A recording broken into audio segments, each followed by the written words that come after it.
and SB 1610, which would set specific guidelines for how county jails provide information to ICE.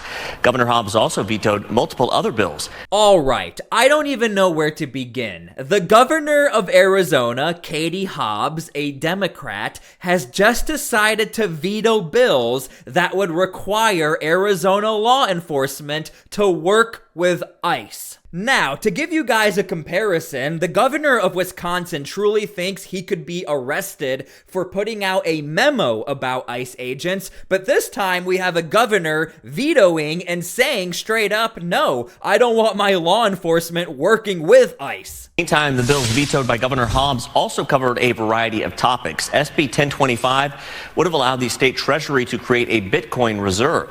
SB 1280, which would create a public records list showing the name, voter ID number, and party registration of every person who votes.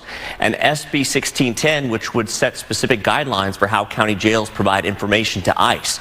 Now, I played you that clip to show you a lot of bills were vetoed, which is why we are probably not hearing about this, because I would imagine the Trump administration would be all over this. Now, this is the red flag. Pay attention. One of the other bills vetoed had to do with non-criminal offenses in the jail systems, where the jail would have to give information to ICE about people with a non-criminal offense. Now, why is that important? It is not a criminal violation to enter the country illegally. It's not a criminal. It's a crime. It's not a crime, which is why they're so frustrated, because they really want our local law enforcement to go out and round up people when they could be looking out for the murderers and the sexual abusers as well as the robbers. They want them to go and round people up on civil accusations. So I hope you are starting to connect the dots. You see, the backbone to the Democrat argument is an illegal immigrant is illegal, however, they have not committed any criminal offense, thus we do not have to deport them, which is why it makes total sense for the governor of Arizona to veto the bill that has to do with non-criminal offenses that would help ICE agents still find illegal citizens. Would you, as governor, allow state police and National Guard to carry out mass deportations? We will not be participating in misguided efforts that harm our communities, and I've been incredibly clear about that. So you disagree with mass deportations and the fact that the president-elect says that's what he's going to be working on day one? Well, I think that those efforts are going to divert needed resources that we need here on these drug interdiction and smuggling and trafficking efforts to keep harm out of our communities. Now, here's where things get interesting, and I'm really curious how you guys feel about it. First and foremost, Tom Homan does not care if local agencies work with ICE or the Trump administration. Where they care is if you slow them down or get in the way. So when you veto a bill and you straight up say, law enforcement don't work with ICE, are you getting in the way with ICE? Are you slowing them down, maybe indirectly? What happens to a mayor or a local police department chief that is under Democratic leadership that obstructs ICE in your federal agents that are helping get these deportations? What happens to them? Well, first of all, if they don't want to help us get the hell out of the way, we're going to do it. If I got to send twice the amount of resources to that city, that's what we're going to do. If they would give us access to the jail, that would mean less agents in the community. For them pushing back and not letting us in the jail, it just means more agents are going to be in the community, so they're hurting themselves. Finally, I'll say this. They need to educate themselves. They need to review this. Title 8, United States Code 1324, III. Read about that and don't cross that line, because it is a felony to harbor and conceal an illegal alien from ICE. Read the statute, don't cross that line. Now, first off, I don't know about you guys, but I always feel like I'm being yelled at by Tom Homan. I haven't done anything wrong. Second off, as you can see, there is that very gray area of harboring an illegal immigrant is illegal. So when the governor just vetoed 2 bills that have to do with giving information to ICE agents as far as the potential for an illegal immigrant in the jail system, you see how you can get in some trouble. We need those resources here, and the coming here today and seeing this operation firsthand just underscores that working in partnership here is how we can best secure the border. What would worry you the most, Governor, about mass deportations? Well, I think the diversion of law enforcement from the work that they do every day to keep our communities safe. People hiding in fear. We saw that under previous state policies here, and it harms communities. It tears families apart, and that's not gonna happen on my watch.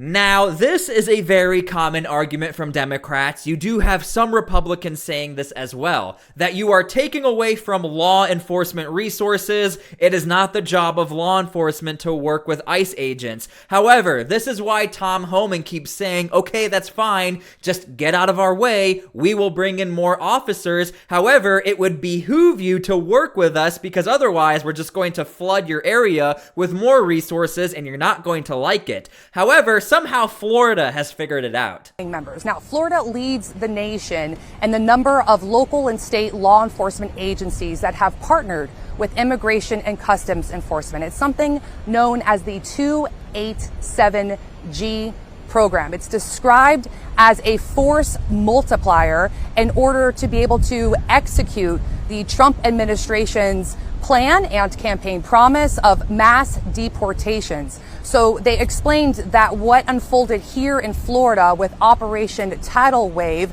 they were creating a use case. They said it was successful, and therefore they think they have developed a blueprint that they want to scale up and then export to all states nationwide. Now, I hope you caught that. Even the state of Florida was trying to create a blueprint or trying to make sure that we can work together as far as ICE agents and law enforcement. I was in the U.S. Army in the 101st Airborne as a combat engineer. Our job was to work with a lot of different units, but still, there was an expectation that we knew what we were doing, they knew what they were doing, and vice versa. So even in the realm of security, this is the exact same thing. Even though ICE agents, there's an expectation they know what they're doing, and we would hope that the state troopers and sheriffs know what they're doing, we have to make sure they actually know what they're doing, and this will all work. Regardless if you're a Republican or Democrat, as you can see. Take a listen. Utilizing 287G resources, integrating with the state and local law enforcement to assist in the day-to-day ICE mission. While this may be the first 287G operation of its kind, thanks to the governor, it's not going to be the last. Now, all 67 counties have 287G agreements with their sheriff's departments, and we're adding more and more police departments each and every day. So Florida's really led the effort. Our first op, so to speak, was a warm-up, was a test run, was just to kind of see how things played out after all those months of working and planning. I see it as just that. It is not going to be just a succession of surges and operations and press conferences. This is going to be a sustained, persistent effort. And these Now, this is very crucial because we know that Florida has a very heavy bias in these deportations. When you look at the politics of Florida, we know Ron DeSantis, the governor of Florida, he likes deportations. We know the general voter in Florida voted for deportations. However, again, I just want to highlight, even though you have these heavy biases, even Florida wanted to make sure they wanted to test ICE. So there's almost no excuse for other governors to not want to potentially try to work with ICE. Again, even Tom Homan said, if you don't, that's fine. Just don't harbor anyone because you start to get into that gray area of impediment, obstruction, and breaking the law. We're conveying to people is that they do have power, even in this moment when they feel powerless, where there's a Congress that has given in entirely to a president who's frankly taken us off the rails and who lied to the American people when he ran and won in November. He told us he was going to lower prices for people. He told us that he was going to make the world a safer place, that he was going to bring peace in Ukraine.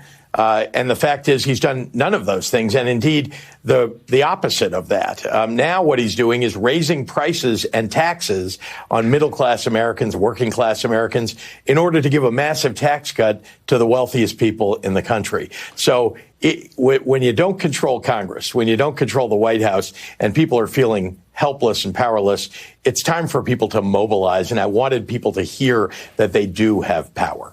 All right, here's where things get very interesting. That was the governor of Illinois, and I think a lot of people forget he's currently being sued by the Trump administration for the exact same things we are talking about in this video. Let me start with you've cracked down on sanctuary cities.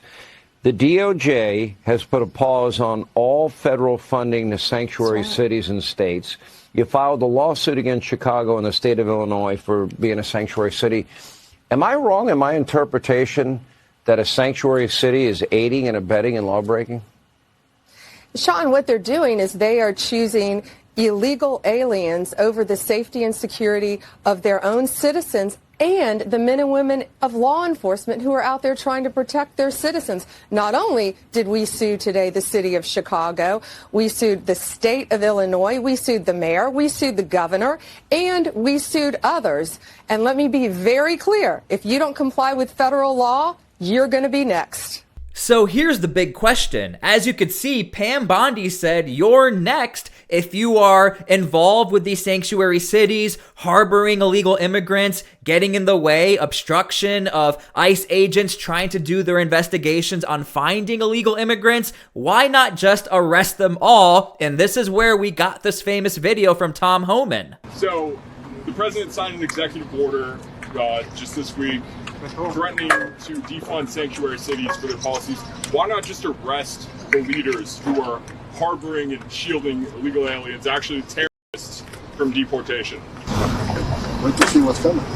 So as you can see, it makes total sense why the governor of Wisconsin is kind of freaking out a little bit and really thinks he could possibly be arrested, or at the very least face some sort of consequences when it comes to obstruction for putting out a memo. Now, when it comes to the governor of Arizona, again, this story is so fresh, I don't have a response from her, but as you can see, she doesn't really want to cooperate with ICE. That is not illegal. The illegal part is if the non-cooperation gets in the way of ICE, that could become obstruction. It seems to me that the political analysis of this, though, is, and a lot of average people are looking at it this way, why is it that we can let 20 million people into the country just walk across, whatever, and there's no real process for them to do that, but then we have to individually pick out every single person and go through years upon years upon years of paperwork and this and that and the other, and all we're trying to do is